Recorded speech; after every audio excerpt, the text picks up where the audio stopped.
Hello बच्चा party, कैसे हैं आप लोग। उम्मीद करता हूँ आप सभी बहुत बेहतर होंगे और आपकी पढ़ाई बहुत ही बेहतरीन तरीके से चल रही हो।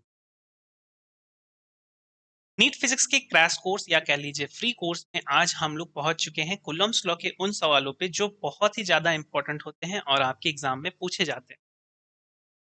सीयूईटी हो या फिर आपके बोर्ड्स एग्जाम हो या फिर नीट का एग्जाम हो, इवन जेई का एग्जाम हो, तो ये क्वेश्चन ज्यादा इंपॉर्टेंट और प्रीवियस ईयर पूछे गए हैं।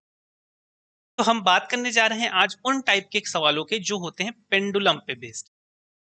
पेंडुलम क्या होता है, कैसे यहाँ पर टेंशन आता है, कैसे स्ट्रिंग से सारी चीजें रिलेटेड होती हैं, इन सारी चीजों को आज हम लोग बात करेंगे। उम्मीद करता हूँ ऑडियो और वीडियो दोनों आपके लिए क्लियर होगा, आप मुझे अच्छे तरीके से सुन पा रहे हैं। एक बार अगर वीडियो को लाइक कर दीजिए, पसंद आ रही हैं आपको क्लासेस, और चैनल को सब्सक्राइब कर दीजिए अगर अभी तक नहीं किया है। और वीडियो को अपने दोस्तों को शेयर जरूर कर दीजिए, क्योंकि ज्ञान सीमित नहीं होना चाहिए, ज्ञान को विस्तृत होना चाहिए। चलो, आज की क्लास में हम लोग शुरुआत करेंगे कुछ थ्योरेटिकल चीजों से, कुछ कॉन्सेप्चुअल चीजों से, जहां पर हम पहले समझते हैं कि पेंडुलम से रिलेटेड सवाल कैसे होते हैं, उनकी कुछ फॉर्मूलाज की ट्रिक समझते हैं, कुछ बढ़िया बढ़िया बातें करते हैं। उसके बाद क्वेश्चंस करेंगे ना। चलिए, तो हम लोग बात करने जा रहे हैं पेंडुलम टाइप प्रॉब्लम पर। पेंडुलम क्या होता है? देखो, अगर मैं एक ऐसा कोई मास वाला ऑब्जेक्ट ले लूं और उसको एक रस्सी से ऐसे लटका दूं, तो डेफिनेटली वैसे लटका रहेगा। अब अगर मैं उसको थोड़ा सा इधर ले आऊं, क्या वो जब इधर आएगा तो ऐसे आएगा, आएगा ना? क्या इस जो जो धागा जिससे हमने इसे लटकाया था, इस स्ट्रिंग जिसे आप कहते हैं, क्या इसकी लेंथ चेंज होगी? क्या नहीं होगी। अगर ये एल थी तो ये भी एल ही रहेगी। होगा ऐसा? अगर यहां पर हमने इसे लटकाया है तो क्या अपने मास mg के कारण ये एक टेंशन फोर्स स्ट्रिंग में पैदा करेगा, इस स्ट्रिंग में जनरेट करेगा, और वो होगा टी ऊपर की तरफ? बिल्कुल होगा सर। अगर यहां पर हम बात करें तो क्या टेंशन अभी भी इस स्ट्रिंग में कुछ इस तरीके से होगा? होगा, बिल्कुल होगा।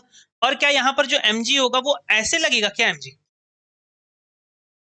ऐसा कभी भी नहीं होता है। mg कभी भी टेढ़े नहीं लगता, ये हमेशा कैसे लगता है? Vertically downward. तो mg लग रहा होगा इस तरीके। अगर mg इस तरीके से लग रहा है तो कौन सी चीज आ रही है जो इसको बैलेंस कर रही है या वहां पर रोक रही है? तो इस चीज को समझते हैं। देखो, अगर mg ऐसे लगने लगता है तो इस टेंशन का एक पार्ट ऊपर लगता है, जिसे आप कहते हैं एक कंपोनेंट टेंशन का, और इसी टेंशन का एक कंपोनेंट इधर डायरेक्शन में लगता है, जिसे आप कह देते हैं T2। मान लो, सपोज करो कि अगर मैं कह रहा हूं कि ये एंगल गिवन है थीटा, ये एंगल कितना गिवन है? थीटा। अगर ये थीटा गिवन है तो ये हो जाएगा टी साइन थीटा, और ये हो जाएगा T cos theta. In case अगर मैं आपसे कह रहा हूं कि ये वाला एंगल गिवन है अल्फा, इसे आप सेम इसी चीज को क्या कह सकते हैं? टी कॉस अल्फा, और इसे आप क्या कह देंगे? टी, ऐसा कहेंगे। चलो, इसी डायग्राम को अब दो चार्ज पार्टिकल का सिस्टम बना करके समझते हैं। कैसा सिस्टम? दो चार्ज पार्टिकल का सिस्टम। हमने क्या किया, एक पेंडुलम से, मतलब एक आप कह लीजिए सीलिंग से, दो स्ट्रिंग की हेल्प से दो अलग अलग चार्ज पार्टिकल्स को, अलग अलग चार्ज पार्टिकल्स को क्या कर दिया? लटका दिया। थोड़ा सा डायग्राम बड़ा करते हैं ताकि समझ में आसानी से आए। एक चार्ज पार्टिकल यहां आ गया और एक चार्ज पार्टिकल यहां आ गया। अब देखो, इस पे भी प्लस क्यू का चार्ज है और इस पे भी प्लस क्यू का चार्ज है। ये दोनों एक दूसरे को रिपल कर रहे होंगे, बिल्कुल कर रहे होंगे। इसका भी मास m है और इसका भी मास क्या है? m है। तो मास होने के कारण ये नीचे लटका हुआ है। आपको याद होगा लास्ट की क्लास में हम लोगों ने एक ऐसा सवाल डिस्कस किया था जहां पर इसी सिस्टम को स्पेस में ले गए, और जब स्पेस में ले गए थे तो ग्रेविटी नहीं होती है, तो ग्रेविटी नहीं होती तो वो लटकता नहीं था, और वो पूरा सिस्टम ऐसे सीधे हो गया। तो सीधे होने पे इजीली हमने फोर्स निकाल लिया था, लेकिन इस सिचुएशन में फोर्स इतना आसानी से नहीं निकलेगा। कैसे निकलेगा? चलो बात करते हैं। देखो, अगर वर्टिकल मैं ऐसे लाइन ड्रॉ कर दूं तो ये वर्टिकल लाइन होगी। अगर इस एंगल को मैं थीटा नाम दे देता हूं, थीटा 1, और इसे नाम दे देता हूं, क्या नाम दे देता हूं? थीटा 2। तो यहां पर देखो, ये टेंशन का जो यहां पर जाएगा, ये वाला जो एंगल है, क्या ये भी थीटा 1 हो जाएगा? हो जाएगा सर, बिल्कुल हो जाएगा। और इधर ये वाला जो एंगल है, क्या ये थीटा 2 हो जाएगा? बिल्कुल हो जाएगा भाई। अगर इधर को है टेंशन टी, तो ये हो जाएगा टी कॉस थीटा 1। और अगर ये टी कॉस थीटा 1 हो गया तो एक इधर को फोर्स लगेगा जो हो जाएगा टी साइन थीटा 1, हो जाएगा। इस वाले चार्ज पार्टिकल पे समझते हैं, उस वाले चार्ज पार्टिकल पे क्या होगा, देखिए ऊपर की तरफ जो लग रहा होगा ये हो जाएगा t cos थीटा 2, और इस साइड में जो लग रहा होगा ये हो जाएगा t sin थीटा, हो जाएगा। देखो नीचे की तरफ mg एक्ट करेगा, नीचे की तरफ क्या एक्ट करेगा, mg, यहां पर भी नीचे की तरफ क्या एक्ट करेगा, mg एक्ट करेगा, और इस डायरेक्शन में जो लगेगा फोर्स, इस डायरेक्शन में, इस डायरेक्शन में जो फोर्स लग रहा होगा वो फोर्स होगा आपका F electrostatic force, F electrostatic. चलो अगर मैं आइडियली बात करूं, ये थीटा 1 थीटा 2 की बात ना करूं, तो आपको लगेगा कि t cos थीटा बैलेंस कर रहा है, किसे बैलेंस कर रहा है, mg को। अगर हम इक्विलिब्रियम केस की बात कर रहे हैं, किसकी बात कर रहे हैं, इक्विलिब्रियम। और इक्विलिब्रियम का मतलब होता है कि नेट फोर्स जीरो हो। नेट फोर्स जीरो होने का क्या मतलब है कि ये ऊपर वाला बैलेंस करे इसको और लेफ्ट वाला बैलेंस करे किसको, राइट वाले फोर्स को। तो upper force is balancing downward force, upward force is balancing downward force, t cos theta is same as mg, और fe इज सेम एज क्या हो जाएगा, t sin थीटा। या फिर इसी चीज को हम लोग कैसे लिख सकते हैं, t sin theta is same as force of electrostatic, t sin theta is same as force of electrostatic, कह सकते हैं ऐसा, कोई दिक्कत परेशानी वाली बात नहीं है। चलो आगे बढ़ते हैं, यहां पर t sin theta divided by कर देते हैं t cos थीटा, ये क्या आ जाएगा, देखो fe डिवाइडेड बाई mg आ जाएगा, और t और t क्या करेंगे, एक दूसरे को कैंसिल कर देंगे। Sine theta upon cos theta क्या होता है, tan थीटा होता है, क्या हो जाता है, tan थीटा। tan थीटा बराबर क्या हो जाएगा, force of electrostatic divided by mg।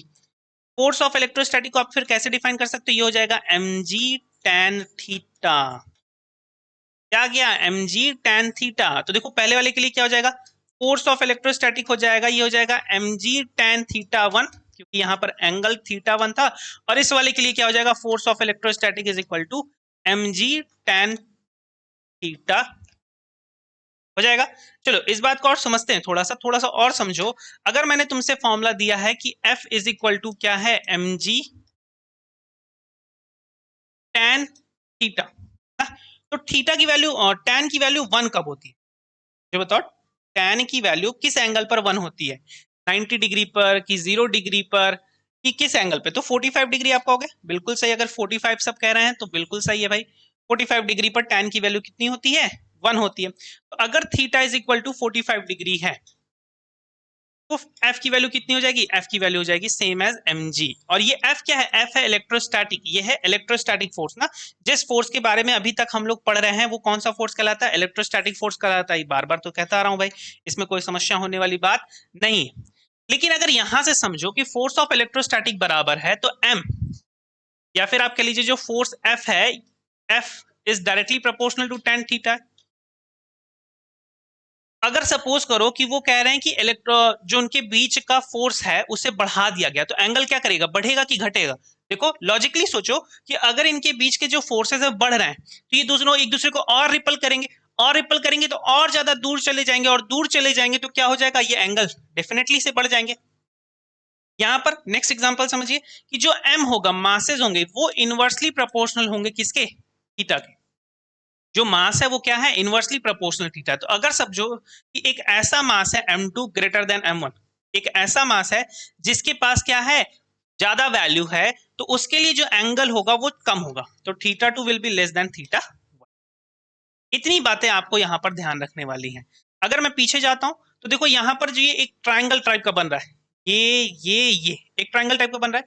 अगर मैं कह दूं कि ये है आपकी लेंथ ऑफ द स्ट्रिंग और ये है आधा सेपरेशन, ये है क्या, आधा सेपरेशन ना, तो आप यहां से रिलेशन बना सकते हो, tan थीटा बराबर क्या हो जाएगा, अपोजिट अपॉन में एडजेसेंट, तो r अपॉन में एडजेसेंट की वैल्यू क्या होगी, length of the string l, या फिर जो वैल्यू दी रहेगी। चलिए अब इस पे बेस कुछ सवाल देखते हैं हम लोग ना। तो सबसे पहला सवाल इस पर बेस है हमारे पास, ये हमसे क्या कह रहा है कि 2 small conducting sphere each of mass 9 times 10⁻⁻⁴ kilogram are suspended from the same point by a non-conducting string of length 100 centimetre. मतलब दो चार्ज पार्टिकल हैं जिनके मासेस आपको दिए गए हैं, दो कंडक्टिंग स्फीयर हैं जिनके मासेस आपको दिए गए हैं, एक ही पॉइंट से दो स्ट्रिंग के थ्रू लटकाए गए हैं जिसकी लेंथ कितनी है, 100 सेंटीमीटर है। They are given equal and similar charges until the string are equal, the inclined at 45 degree each of the vertical is given. तो देखो वर्टिकल से कितना एंगल गिवन है, यहाँ पर 45 डिग्री एंगल गिवन है और इसके लिए भी एंगल कितना गिवन है, 45 डिग्री एंगल गिवन है। मतलब यहाँ पर θ1 इज इक्वल टू θ2 दे रहा है। यहाँ पर इसकी मास की वैल्यू भी दे रहा है, इसकी भी मास की वैल्यू दे रहा है, दोनों की मास की वैल्यू सेम कह रहा है, दोनों पे चार्ज भी सेम कह रहा है। और हमसे क्या पूछ रहा है कि the charge on the sphere, sphere पे चार्ज क्या होगा ये निकालो। अभी तो हमने फॉर्मूला पढ़ा कि फोर्स ऑफ इलेक्ट्रोस्टैटिक जो होता है ये होता है mg tan थीटा के, इसके बराबर होता है mg ऑफ tan थीटा। और tan थीटा की वैल्यू कितनी दी है, 45 दी रही है, तो ये हो जाएगा mg tan ऑफ 45 डिग्री, और 45 डिग्री की वैल्यू कितनी होती है, 1 होती है, ये वैल्यू 1 हो गई। ये हो गया force of electrostatic. Force of electrostatic आपको क्या मिलेगा, mg मिल जाएगा। चलिए आगे बात समझते हैं। इलेक्ट्रोस्टैटिक फोर्स का फॉर्मूला होता है kq स्क्वायर अपॉन में r स्क्वायर, क्योंकि यहाँ पर वैल्यू क्या है, सेम है, तो kq स्क्वायर अपॉन में r square is same as क्या, mg, यही होगा। आपको किसकी वैल्यू निकालनी है, q की वैल्यू निकालनी है ना। चलिए आगे बढ़ते हैं। आपको मिल गया, क्या मिल गया,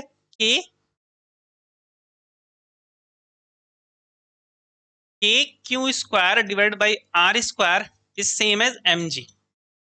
तो q स्क्वायर की वैल्यू क्या हो जाएगी, q स्क्वायर हो जाएगा आपका mg times r square divided by k। अब r की वैल्यू कैसे निकालते हैं, इसके लिए एक छोटा सा लॉजिक समझ। देखिए r क्या है, ये पूरी डिस्टेंस है r, और अगर मैं यहां से इसे ड्रॉ किया हूं तो इसके अकॉर्डिंग ये वाला क्या है, r/2 है, और ये क्या है, r/2 है। जो ये लेंथ आपको दे रही है, ये लेंथ ये कितनी दी हुई है, 100 सेंटीमीटर की लेंथ। अगर ये लेंथ 100 सेंटीमीटर है तो हम लोग किसका फॉर्मूला लगा सकते हैं, साइन का फॉर्मूला लगा दें। क्यों साइन क्यों कह रहा हूं मैं, क्योंकि अकॉर्डिंग टू दिस एंगल, अगर ये एंगल 45 डिग्री का है तो ये आपको हाइपोटेनस दे रहा है, मतलब कि कर्ण दे रहा है, और सामने वाला क्या होता है आपका लंब, जिसे आप कहते हैं परपेंडिकुलर, उसकी वैल्यू दे रहा है। तो आप क्या लगाएंगे, साइन ऑफ 45 डिग्री,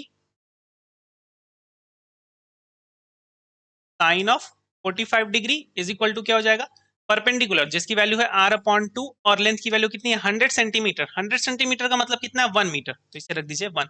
साइन 45 कितना होता है, 1/रूट इज इक्वल टू r/2। तो r की वैल्यू कितनी मिलेगी आपको, 2/√2 मिल जाएगी। तो r की वैल्यू आपकी कितनी आ जाएगी, रूट मीटर आ जाएगी। अब किस में ये वैल्यू, मीटर में है। तो अब हमारे पास r की वैल्यू भी है, m की वैल्यू भी है, g की वैल्यू भी पता है, और k की वैल्यू भी पता है। चलिए सारी वैल्यूज रख देते हैं जल्दी से। q square is equal to m की वैल्यू, थोड़ा सा पीछे जाते हैं, m की वैल्यू दे रहे थे 9 टाइम्स 10⁻⁴, ये हो गया 9 टाइम्स 10⁻⁴। g की वैल्यू को हम लोग 10 ले लेते हैं। r स्क्वायर करेंगे आपको तो आपको मिलेगा 2 डिवाइड बाई k की वैल्यू होती है 9 टाइम्स 10⁻⁹। 9 ने 9 को मार दिया। q स्क्वायर बराबर कितना आया वैल्यू, 10⁻⁴, ये हो जाएगा आपका कितना, यहाँ पे 1 है, ये आपको लिख दीजिए जैसे 2 टाइम्स 10⁻⁴, ये 1 -4 और ये 9, तो -4 + 1 -9। q square is equal to ये हो जाएगा 2, 9 और 4 कितना, 13 हो गया, 9 और 13, और +1 तो जब -12 हो जाएगा, तो टाइम्स 10⁻⁻12। q की वैल्यू कितनी हो जाएगी, q की वैल्यू हो जाएगी within root of 2 times 10⁻⁻12। ये आपको कितना मिल जाएगा, ये मिल जाएगा √2 टाइम्स 10⁻⁻6। चलिए पीछे जाते हैं, देखते हैं कौन सा ऑप्शन सही है।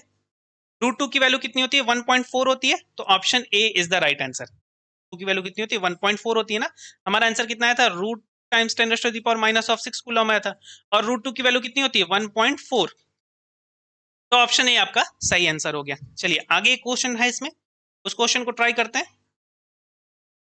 अब देखिए इस क्वेश्चन में आपसे क्या पूछ रहा है, 2 identical pendulums A and B are suspended from the same point, both are given a positive charge with A having more charge than B।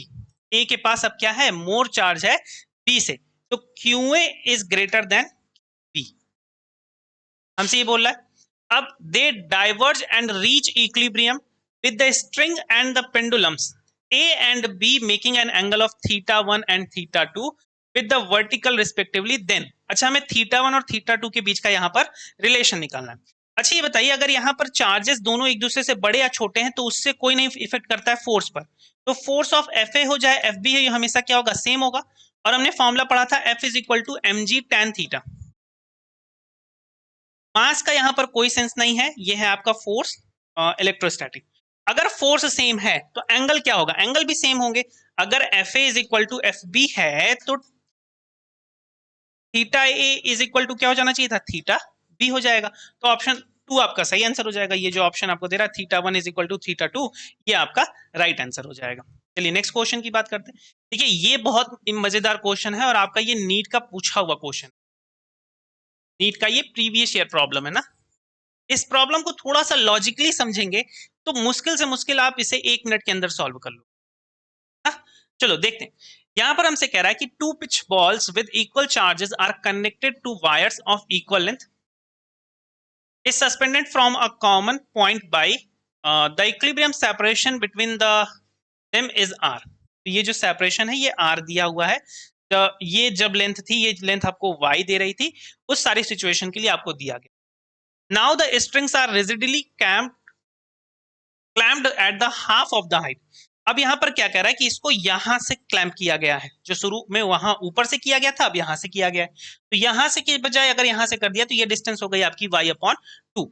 इस सिचुएशन में ये r आपसे पूछ रहा है, मतलब हमें अगर r से y का रिलेशन मिल जाए तो हमारा सारा काम, r से y का रिलेशन अगर हमें मिल जाए तो हमारा सारा काम हो जाए।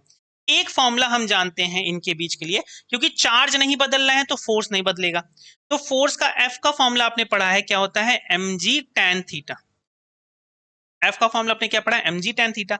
F क्या होगा, F होगा kq square divided by r square is equal to mg tan theta. यही होगा kq स्क्वायर अपॉन में r square mg tan theta होगा ऐसा। चलिए r की स्क्वायर को यहां से थोड़ा सा चेंज करते हैं ना, एक नए पेज पे जाते हैं। ये है आपका के क्यू स्क्वायर अपॉन में R square is equal to mg tan theta. फिर आपका यहां पर क्या हो गया वैल्यू, आर स्क्वायर को आप क्या लिख सकते हैं, mg नहीं होगा, आर स्क्वायर आपका होगा के क्यू स्क्वायर अपॉन में mg, और यहीं पर होगा आपका tan ऑफ थीटा। ठीक है, आर स्क्वायर, देखिए ये जो वैल्यू है के क्यू स्क्वायर, ये कांस्टेंट है, ये बदल नहीं रही है क्वेश्चन के लिए आपके लिए। के क्यू स्क्वायर अपॉन mg, तो इसको एक ब्रैकेट में कर दीजिए, और ये है आपका 1 अपॉन में tan थीटा। अब tan थीटा को कैसे रिलेट कर सकते हैं, पीछे आइए, यहां पर देखिए समझिए, अगर ये डिस्टेंस r थी तो ये हो जाएगी r अपॉन 2, और ये एंगल अगर थीटा है आपका तो tan थीटा होता है आपका, क्या होता है, परपेंडिकुलर अपॉन में बेस। परपेंडिकुलर है आपका r अपॉन में 2, और बेस कितना है आपका y, तो ये r अपॉन में 2y हो गया। इस tan थीटा की वैल्यू को यहां पर रख दीजिए। अभी हमने निकाला tan theta is equal to r upon में 2y, वैल्यू रख दीजिए यहां पर। तो r स्क्वायर आपका कितना हो गया, ये हो गया के क्यू स्क्वायर अपॉन में mg, और इसकी जगह पे आप क्या लिख देंगे, 1 अपॉन tan थीटा है। tan थीटा की वैल्यू अगर ये है तो 1 अपॉन tan थीटा की वैल्यू कितनी आएगी, 1 अपॉन tan थीटा की वैल्यू आएगी 2y अपॉन में r, रख दीजिए इसे 2y अपॉन में r। अब r यहां पर आ जाएगा आपका, और अगर r यहां पर आएगा तो ये हो जाएगा आपका r cube is equal to K Q square upon में mg, और यहां पर आ जाएगा y, और 2 भी था आपका यहाँ पे, देख लेते हैं थोड़ा पीछे करके। हाँ देखिए ये 2 ऊपर था ना, इस 2 को नीचे ना लिख करके हम ऊपर लिखते रहे। ये जो पूरा टर्म है आपका ये कॉमन टर्म है, तो आर क्यूब और कांस्टेंट, ये पूरा टर्म कैसा है, कांस्टेंट है, इसे हम नाम दे दे रहे हैं क्या, C. R cube is equal to C times Y, तो इसका मतलब हमें क्या मिल गया, R cube is directly proportional to Y, R cube is directly proportional to Y. और अगर ऐसा रिलेशन हमें मिल चुका है तो ये हो जाएगा, देखिए इस चीज को समझिए, R two upon r2 cube upon r1 cube is equal to, ये क्या होगा, y अपॉन में y1, ऐसा होगा। y2 क्या है आपका, y2 है actually half of y1, half of y1, रख दीजिए वैल्यू, ये हो जाएगा 1 अपॉन में 2 of y1 divided by y1। y1 और y1 कैंसिल आउट हो गए आपके, y1 और y1 क्या हो गए आपके, कैंसिल आउट हो गए। और r1 क्या था आपका, r1 रिलेटेड था y से, तो R2 क्यूब जो हो गया आपका, या फिर ठीक है चलिए कोई बात नहीं, R2 क्यूब अपॉन जो R1 क्यूब है आपका, ये आ गया 1/2। R2 अपॉन में जो R1 है ये आपका कितना आ गया, 1/क्यूबिक रूट ऑफ 2। ये आ गया आपका क्या, क्यूबिक रूट ऑफ 2। अब जो R1 था वो y से रिलेटेड था, इसका मतलब कोई आंसर ऐसा होगा जो क्यूबिक रूट ऑफ 2 से रिलेटेड होना चाहिए।